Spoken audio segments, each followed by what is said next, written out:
Motor cycle, এটা হলো digital ঘোড়া। আগের ঘোড়া অ্যানালগ ছিল, ঘাস খাইতো, এখনকারটাই কি খায়? পেট্রোল খায়, পেট্রোল। এটা ডিজিটাল ঘোড়া। দেখো না তোমরা হোন্ডায় উঠলে, বাইকে উঠলে বাবুই ভিন্ন রকম হয়, ঠিক না? সব ওভারটেক করে চলে যাবো, ঠিক না? আর পিছনে যদি কেউ থাকে তাহলে তো কোনো কথাই নেই। আপনারা বুড়ারা না বুঝলেও যুবকরা বুঝে ফেলছে আমি কি বুঝাইতে চাইছি। পিছনে যদি কেউ থাকলো তাহলে তো ফুল চার্জ। কতজন তো ঘোড়ার পিঠের থেকে চলে গেল, কতজন তো গাড়ির ভিতর থেকে চলে গেল, কতজন তো প্লেনের ভিতর থেকেই চলে গেল। তো কে কখন যাব জানি না, কিন্তু দুটা জিনিস আমাদের ভাবা উচিত। কারণ আমাদের মতো বিবেক আল্লাহ কাউকে দেন নাই, বুদ্ধি আল্লাহ কাউকে দেন নাই, বিদ্যা আল্লাহ কাউকে দেন নাই, চিন্তা ক্ষমতা আল্লাহ কাউকে দেন নাই। বিদায় আমাদের দুটা জিনিস সবার ভাবা উচিত। সেই দুটা জিনিস হলো কি, শেষ জায়গায় চলে আসছি, কথা লম্বা হবে না। সারা রাত্র কথা হইল, কানের ভিতরে দিলে কাটলো না, এই কথার কোনো দাম আমার কাছে নাই। কথা অল্প হোক, দোয়াও করি, আপনারাও দোয়া করেন যেন দিলে গাইথা যায়। দুটা জিনিস সবার ভাবা উচিত, যে আমি দুনিয়ায় কতটুকু অর্জন করলাম। এটা তো সবার চোখের সামনে প্রথম প্রশ্ন, যে আমি দুনিয়ায় কতটুকু অর্জন করলাম। এটা তো সবার সামনে প্রস্ফুটিত। এটা বেশি বুঝানোর, এটা আমার বিষয়ও না। শুধু বুঝানোর জন্য আমি এটাকে টাইনা নিয়ে আসছি, যে আমি দুনিয়ায় কতটুকু অর্জন করলাম, দুনিয়া কতটুকু আমার মিলল। কিন্তু আমি যে কালকে চলে যাব, যেটার ইঙ্গিত প্রতিদিন সূর্য আমাকে দিতে দিতে ওঠে, ঘোষণা দিতে দিতে প্রতিদিন সূর্য ওঠে, ইবনা আদম আনা ইয়াউমুন জাদীদ, মানুষ আমি কিন্তু তোর জন্য নতুন দিন, আলা আমালিকা শাহিদ, যা করবে আমি সাক্ষী বহন করব। ফাকতানিম, বুদ্ধিমান হলে তুই সুবর্ণ সুযোগ মনে কর। লান আউদ ফি হায়াতিকা আবাদা, হতে পারে আর কোনোদিন তুই আমাকে উঠতে নাও দেখতে পারিস। সূর্য কিন্তু প্রতিদিন স্লোগান দিতে দিতে, সংকেত দিতে দিতে আমাদেরকে কি বলে, এটাকে সতর্ক করতে করতে উঠতে থাকে। রব্বে কাবার কসম, এরকম প্রতিদিন মাটিটাও আমাদেরকে সতর্ক করতে থাকে।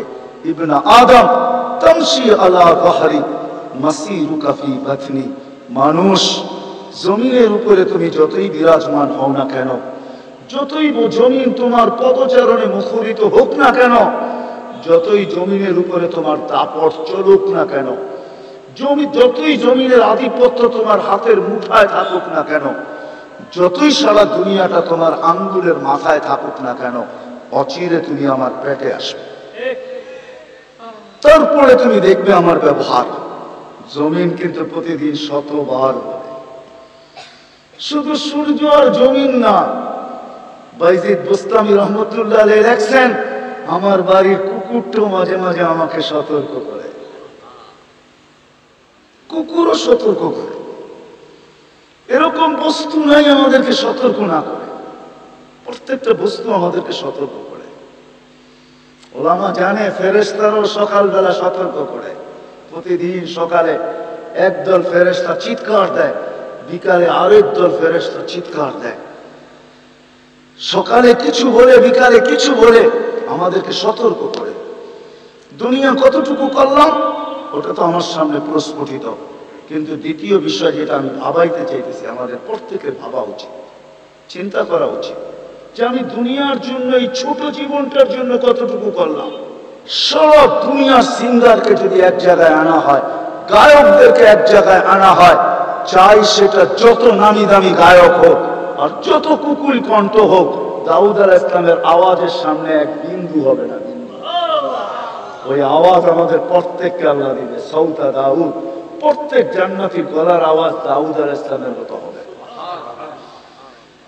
আল্লাহর রাসূল দেখাই সমাজ। তো যেটা বুঝাইতেছিলাম, সবকিছু নবীজির কারণে পাইছি আর পাবো।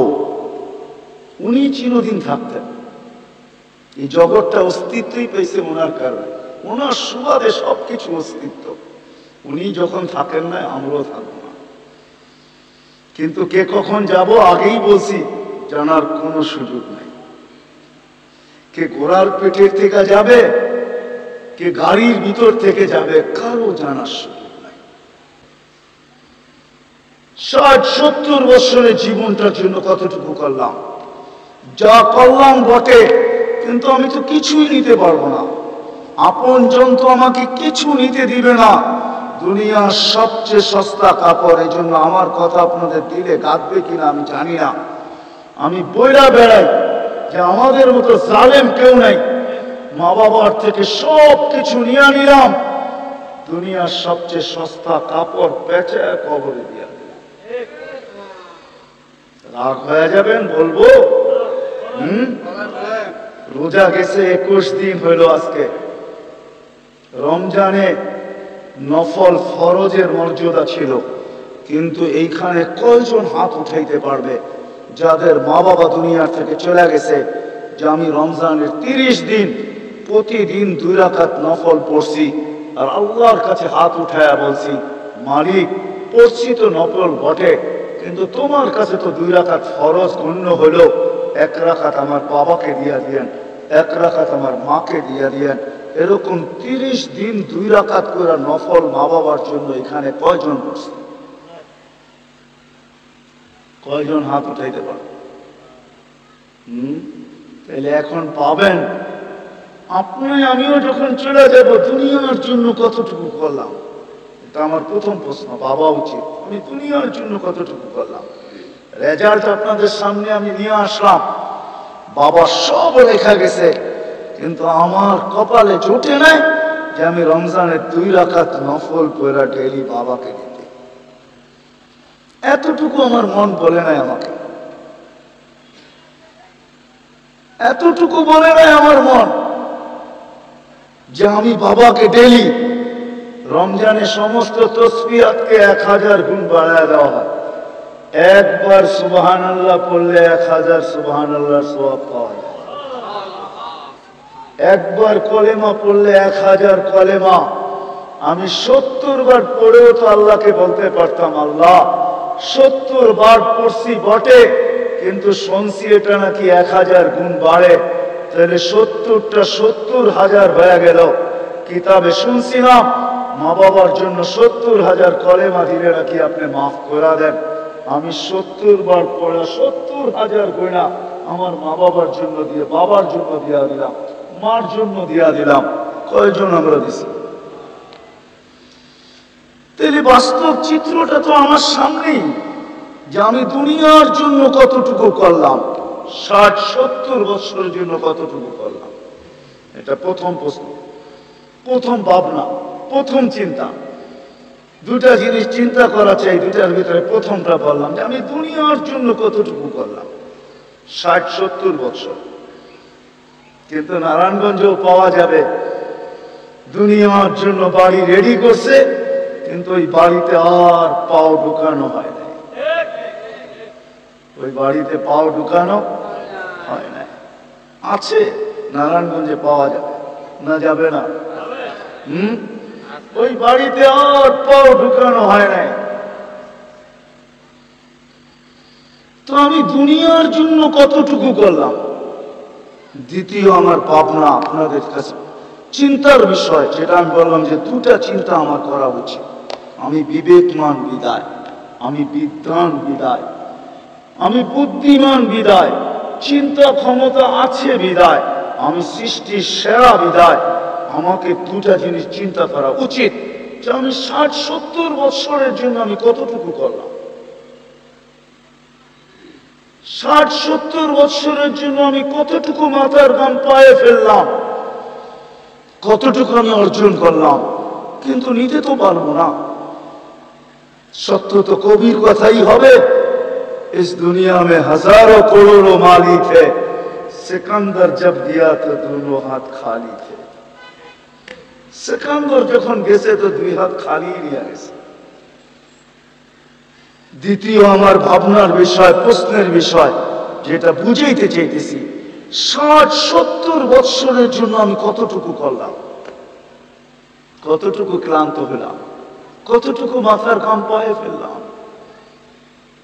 যেখানে কিছু নিয়ে যাওয়া যাবে না। আর যেখানে আমি কালকে চলে যাব, কবর যেটাকে বলে, আখেরাত যেটাকে বলে, যেখানে আমি চিরদিনের জন্য চলে যাব, একটু ভাবি ওটার জন্য আমি কতটুকু করলাম। দুটা চিন্তা করা আমাদের উচিত। এটা আমাদের জানা ছিল না। আমরা ওই ঘরকে ছেড়া চলে আসছি, ইরা দারিল গুরাবা, অপরিচিত জগতে চলে আসছি। এখানে আমি আসি আর কেউ নেই। আমারটা আমাকেই ভোগ করতে হইতেছে। হৃদয় কথা লম্বা করতে চাইতেছি না, আসেন ভাবি। এখনো সুযোগ আছে। রব্বে কাবার কসম যদি ভাবতে পারি, আর ভাবনা যদি, চিন্তা যদি আমার এখানে একটু ঘামও যদি উঠায়া দিতে পারে, যদি চেহারার ভিতরে একটু ভাঁজও পড়ে, আর মুখ দিয়া যদি একটা আওয়াজও বাহির হয়, হায় করলাম কি, তো মুহাম্মদুর রাসূলুল্লাহ আল্লাহ বলতেছে, রব্বে মুহাম্মদ বলতেছে, রব্বে কায়নাত বলতেছে, আল্লাহ বলতেছে, তোর বাজ পড়তে দেরি। নবীজির সুবাদে আল্লাহ আমাদেরকে দিছেন। এটা এই উম্মতের জন্য এটা আছে, আর অন্য কোন উম্মতের জন্য ছিল না। বাজ পড়তে দেরি, মুখ দিয়ে চিৎকার বাহির হইতে দেরি। যদিও চিৎকার কারো কানে না যাক, শুধু আমার কান পর্যন্ত সীমিত থাক, কিন্তু এটা আরশ পর্যন্ত পৌঁছবে আর ধাক্কা লাগাবে। আর আল্লাহ ছুটে আয়সা বলবে, আমি হাদিস দিতেছি, ফালাম্মা তায়াক্কানতা বিল বাওয়ার ওয়া যানানতা আন্নাকা মিন আহলিন নার মানাহতু ইলাইকা রিদওয়ানি ওয়াল্লাইতু ইলাইকা গুফরানি কুনতু লাকা লা তাহজান গফারতু লাকা যুনুবা ওয়াল আওসার ওয়া লিআজলিকা সাম্মাইতু নাফসি আল আজিজুল গফফার। আফসোস আপনারা যদি আরবি জানতেন তাহলে মজা হতো। আল্লাহ চিৎকার দিয়ে বলবে, এত চিন্তিত, রাজার চাদর দিয়ে তোকে ঢেকা দিলাম, মাগফিরাতের ভিতরে ডুবাইয়া দিলাম। আয়েশা সান্ত্বনা দিবে, চিন্তার কোনো কারণ নাই, তোর চেহারার বাজ আমাকে আমার জায়গায় থাকতে দেয় নাই, আমি তোর গুনাহ মাফ করে দিলাম, তোর জন্যই তো আমি আজিজুল গফফার। সীমারেখা কতটুকু? কণ্ঠনালীতে রু আসার পূর্ব মুহূর্ত পর্যন্ত কার্যকরী হবে।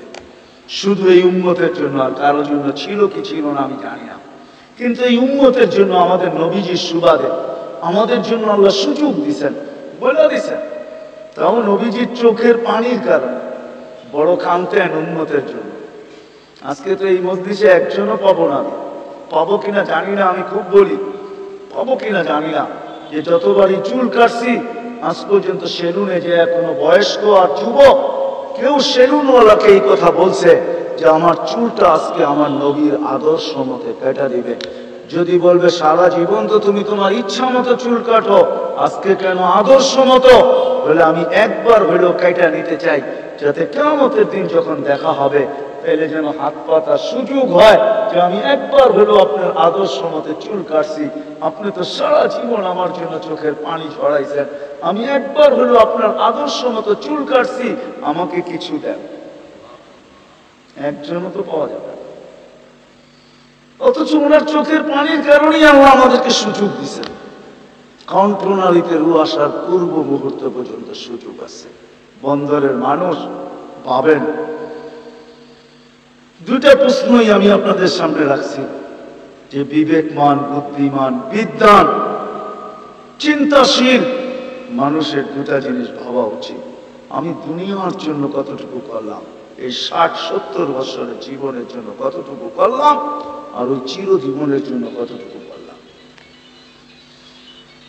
রব্বে কাবার কসম, এখানে ভিক্ষা করে জীবন কাটানো যায়, ওইখানে ভিক্ষা করে কাটানো যাবে না। এই জন্যই তো কোরআন আমাদেরকে বোঝায়, না হলে আল্লাহ আমাদেরকে বাধ্য করতেন। নইলে আপনি কি মনে করেন 5 বেলা আল্লাহ ডাকে, আর আমরা সবাই কার তেরা করে যার মতে যেদিক মনে চায় চলে যাই? কি রাগ হয়ে গেলেন? গার ফিরে যার যেদিকে মনে চায় চলে যাই। 5 বেলা কে ডাকে? আল্লাহ ডাকে। আল্লাহ কে? এক ফোঁটা পানির থেকে আপনাকে অস্তিত্ব দিছে। যান ওই পানি নিয়ে পর্যালোচনা করেন, দেখেন বিজ্ঞান ওই পানি নিয়ে কি বলে। ওই পানির থেকে আপনার আমার অস্তিত্ব। যে আল্লাহ অস্তিত্ব দিছে, যে আল্লাহ অস্তিত্ব দেওয়ার পরে নিশ্চয়ের জগৎ থেকে বাহির করে আমাকে স্বয়ং সম্পূর্ণ করছে। মার পেটের থেকে যখন আসছিলাম তো আমার মতো অসহায় দুনিয়াতে কোনো সৃষ্টি ছিল না। মানুষের চেয়ে অসহায় কোনো সৃষ্টি জমিনে পা রাখে না, রাখেও না, রাখবেও না। আমরা সর্বদিকে অসহায় ছিলাম। আল্লাহ স্বয়ং সম্পূর্ণ করছেন, 24 ঘন্টা সুরক্ষিত করেন। হায় হায়, 24 ঘন্টা 550 লিটার অক্সিজেন নেই, আজ পর্যন্ত একবারও বিল আসে নাই, মৌত পর্যন্ত আসবে না। বিনা পয়সায় ডেলি 550 লিটার অক্সিজেন দিতেছেন। আপনার নাকের সামনে একটা মেশিন লাগানো আছে, আপনি জানেন না। যখন আমরা শ্বাস ছাড়ি তখন আমরা দূষিতটাকে ছাড়ি, বাহির হয় ভিতর থেকে দূষিত, আবার যখন নেই তখন পিউরটা নেই। ছাড়া নেওয়ার ভিতরে দূরত্ব কতটুকু জানেন? যেটাকে আপনাদের বিজ্ঞান বলে ন্যানো সেকেন্ড, হাফ সেকেন্ডের অর্ধেক, হাফ সেকেন্ডের থেকেও কম। এখানে কুদরতি মেশিন লাগানো আছে, যেটা আমি ছাড়ছি, প্রয়োজন যেটা ওটাকে সরায় দেয়, আর যেটা প্রয়োজন না ওটাকে রিফাইন করার সাথে সাথে আমাকে পিওর করার সাথে সাথে সাপ্লাই দেয়। ইচ্ছা আমার, এই জন্য আমি ঘুরা বলতেছি। মেরে দোস্ত, আল্লাহ বাধ্য করতে চান না। যদি চাইতেন তাহলে 5 বেলা আপনাকে আল্লাহ ডাকবে, ঠিক না? যে 24 ঘন্টা অক্সিজেন দিয়ে সুরক্ষিত করে, বিনা পয়সায় অক্সিজেন সাপ্লাই দেয়, হাজারো জিনিস 24 ঘন্টায় দেয়। কয়টা আমি বলবো আপনাকে? দেখাইলে আমি শরীরের ভিতর থেকে দেখাইতে পারি, দেখাইতে পারি, আপনাকে তাক লাগাইয়া দিতে পারি আল্লাহ কি কি একটা শরীরের ভিতরে দিছে। আল্লাহ বিনা পয়সায় সব সার্ভিস দিতেছে, বিনা পয়সায় সার্ভিস দিতেছেন, একটা পয়সা নেন না। ওই আল্লাহ ডাকবে আর জায়নামাজের দিকে আপনি দৌড়াবেন না, মসজিদে আসবেন না, মা বোনরা জায়নামাজে যাবে না, যুবক মসজিদের দিকে দৌড়াবে না, দোকানদার দোকানে জায়নামাজ বিছাবে না, অফিসওয়ালা অফিসে দাঁড়াবে না, কোর্টওয়ালা কোর্টে দাঁড়াবে না, সবাই বিমুখ হয়ে থাকবে। কোনোদিন সম্ভব ছিল না। যদি আমার কথা বিশ্বাস না হয় তাহলে আজকেই যে নেটের থেকে সবার কাছে অ্যান্ড্রয়েড সেট আছে, যার অ্যান্ড্রয়েড সেট, যার কাছে অ্যান্ড্রয়েড সেট আছে তার কাছে ইন্টারনেটের সংযোগও আছে, বেশি খরচ হবে না, 20 থেকে 30 MB খরচ হইতে পারে, 1 জিবিও না, 20 থেকে 30 MB খরচ হবে। একটা 99 নাম অর্থ সহ নামায়া, নেটের থেকে নামায়া একটু মনোযোগ দিয়ে পড়া দেখেন যে 99টা পদ কি কি পদ, কি কি পদের মালিক আল্লাহ। আল্লাহ তো শুধু আল্লাহ না, আল্লাহর এক একটা পদ আছে, পদ। দুনিয়ার সামান্য পদের মালিক যদি দাপট দেখায় মাটি ফাটাইতে পারে তাহলে আল্লাহ তো আল্লাহ। আপনি ঘুরে চলে যাবেন, আল্লাহ বাধ্য করতে চায় না। নাহলে 99 নামের অর্থ দেখেন, আপনি বাড়িতে যেয়ে দেখেন 99টা পদের মালিক আল্লাহ, যার একটা পদের কোনো সীমা রেখা নেই, শুরু করতে থেকে শেষ করতে থেকে দুনিয়ার কারো বলার ক্ষমতা নেই, কারো নাই। সত্য এটাই, আপনি মানেন আর না মানেন, আল্লাহ তো শুধু আল্লাহ না, 99টা পদের মালিক আল্লাহ।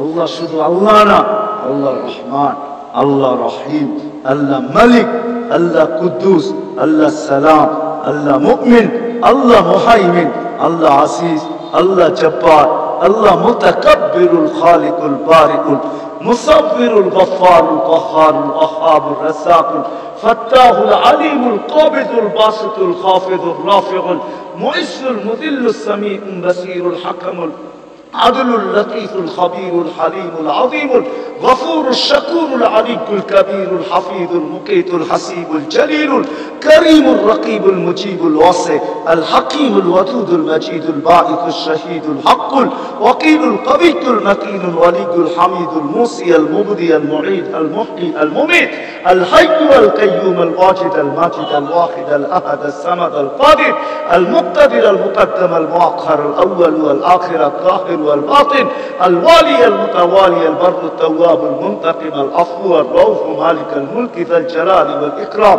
المقسط والجامع والغني والمغني المانع الضار النافع النور الهادي البديع والباقي الوارث والرشيد الصبور جل جلاله 99 পদের মালিক আল্লাহ। সব ভোগ করবেন আল্লাহ, আর ডাকবে আর আসবেন না, এটা কোনো দিন হতো না। কিন্তু কুরবান যাও আল্লাহর উপরে, আল্লাহর উপরে কুরবান যাও। হায় উৎসর্গ হওয়া উচিত আমাদের আল্লাহর জন্য। আল্লাহ অপেক্ষা করতে থাকে, হ্যাঁ আল্লাহ অপেক্ষা করতে থাকে। ইয়াবসুতু ইয়াদাহু নাহারান হাত্তা ইয়াতুবা মাসিআল লাইল। আল্লাহ সারা দিন হাত প্রসারিত অপেক্ষা করতে থাকে যে রাত্রে নাফরমান দিনের বেলা আমার হাতে হাত দেয় কিনা। আবার রাত্রে হাত প্রসারিত করেন একটা সময় পর্যন্ত। ইয়াবসুতু ইয়াদাহু লাইলান হাত্তা ইয়াতুবা মাসিআন নাহার। রাত্রে একটা সময় পর্যন্ত হাত প্রসারিত করেন, হাতে হাত দেন কিনা। যখন না দেয় তখন নিজে নাইমা চলে আসেন প্রথম আকাশে। এখন আর হাত প্রসারিত করেন না, ডাকতে থাকেন আলমিন মুস্তাগফির ফাগফির আলা। ডাকতে থাকে এক একজনের নাম নিয়া, কে আছিস, মাফ চাবি, আমি চলে আসছি মাফ করার জন্য। কোন সন্দেহ নাই, ভাববো একদিন, কিন্তু একদিন ভাবনা কাজে দিবে না। কোরআন বলতেছে ভাবতে বাধ্য হবা। রব্বানা ইন্নানা আবসারনা ফারজি'না আমাল সালিহা ইন্না লা মুকিনুন। ওই দিন চিৎকার দিব, কিন্তু কোনো কাজে দিবে না, কাজে দিবে না।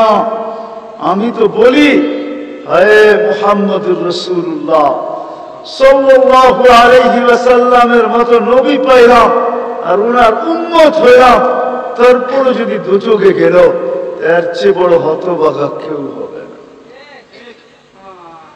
এই জন্য আসেন, আজকে যদি চিন্তা করতে পারি যে আমি দুনিয়ার জন্য কতটুকু করলাম, ওইখানের জন্য কতটুকু করলাম।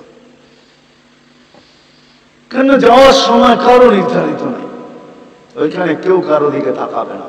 কোরআন এটাই বুঝায়, ইয়াউমা ইয়াফিরুল মারউ মিন আখি ওয়া উম্মিহি ওয়া আবি ওয়া সাহিবাতিহি ওয়া বানি লিকুল্লি ইমরিইন মিনহুম শা'নুন ইউগনি লা ইয়াসআলু হামিমুন হামিমা। বন্ধু বন্ধুর দিকে তাকাবে না। যুবক, আজকে তো ফোন দিতে দেরি, ছুটে আসতে দেরি করে না, ওই দিন কেউ কারো দিকে তাকাবে না। লা ইউজসি ওয়ালিদুন আন ওয়ালাদিহি শাইআ ওয়া লা মাওলুদুন আন ওয়ালিদিহি শাইআ মা আগনা আন্নি মালিয়া। দুনিয়ার কোন পরিচয় ওই দিন কাজে লাগবে না।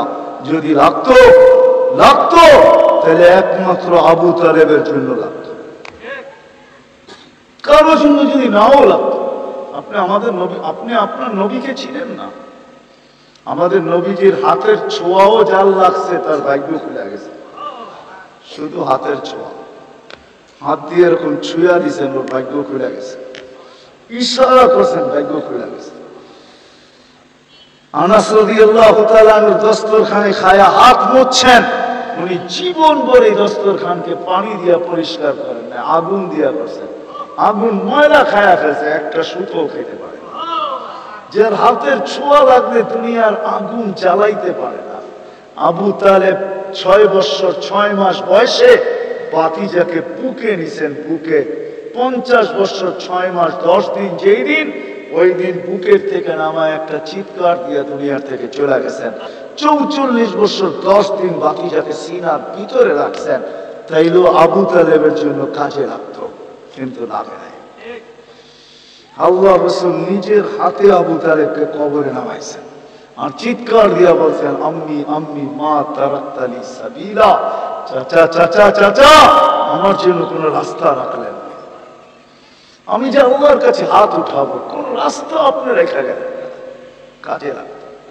কারণ লাগতো আর না লাগতো, আমার বিশ্বাস, আমার বিবেক বলে, আমার বিদ্যা বলে আবু তালেবের কাজে লাগা উচিত ছিল। আমি আবু তালেবকে চিনি ভালো মতো, আর জীবনই জানি, কেননা সে যেই জায়গায় জন্ম নিছে ওই জায়গাটাও আমি চিনি, যেখানে তার ঘর ছিল এটাও চিনি, যেখানে তার মৌত হয়েছে এটাও চিনি, এখন তার কবরটা কোথায় এটাও আমি চিনি। এখন তার কবরটা খাদিজা রাদিয়াল্লাহু তাআলা আনহার কবরের সাথে, যেটাকে ওলামারা জান্নাতুল মুআল্লা বলে, উপরের জান্নাত, ওইখানে শুয়ে আছে। কিন্তু কোন ওলামা ফতোয়া দিবে না যে রাসূলুল্লাহ সাল্লাল্লাহু আলাইহি ওয়াসাল্লামের পরিচয় আবু তালেবের কাজে লেগে গেছে, সে জান্নাতে যাবে। না না না, এই জন্য আসেন, আমি সে জায়গায় চলে আসছি, ভাবি সলিউশন বাহির হয়ে আসে। রব্বে কাবার কসম, 2 মিনিটে যদি ভাবতে পারি আর আমার ভিতরে যদি একটা ধাক্কা আসে,